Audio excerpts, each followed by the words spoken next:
I got into games because I thought it was a medium that could evolve and make great experiences for people and widen the idea of what is a game, widen the idea of who should be playing games, right? And I think the biggest contributors to that ultimately are probably Android and iOS, right? The Apple Store and what the iPhone, the iPad, and the Android are bringing, that it really opened up free development stations and the possibility of really wide digital distribution and little guys potentially creating a fart app and making a couple $1 million, right? And that never would have happened on a console system. So the game really started changing, and today to be able to like I said, we don't have any expectations that we're out there trying to say, you should buy us instead of this other game. In fact, we have a different expectation, and it's a lot more fun along the way, which is, you'll see in our game and you'll see in other indie games that instead we're unifying as a movement.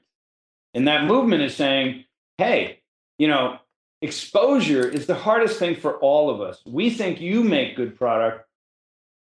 I think you think we make good product. Why don't we cross promote one another? So you're going to see in the coming year, you're going to see a number of titles that within the titles, there's in-game advertising for other titles, except it's not in-game advertising for a fucking ad network that people are being paid for, right? It's not us saying, you need to save your $60, $30. Don't buy that game, buy our game.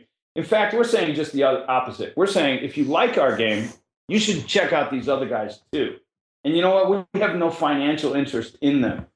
But if you really look at the market today, the audience today, they're trusting that type of messaging far more than they're trusting a $100 million marketing campaign.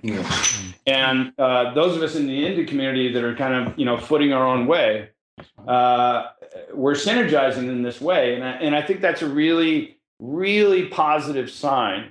And it gives me more encouragement that I'm trying to figure out how to build smaller games so I can have more creative freedom and take more risks, rather than have to figure out, how to have the big AAA game that the big public company wants to back, and then is going to say, to their shareholders, this is the one that's going to make us $250 million next year at least. We're looking at it and saying, how do we make a game that makes the audience happy and keeps the team employed?